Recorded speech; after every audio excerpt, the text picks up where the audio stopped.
Mr. Dixon Campos will be the Praspas conductor. America. Right here in San Antonio, Zambales, Philippines.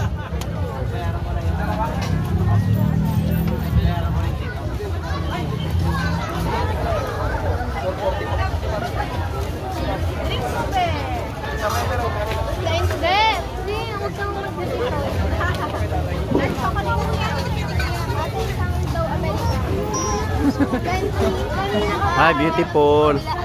Oh, bati ka. Yeah. Makakarating sa Amerika to.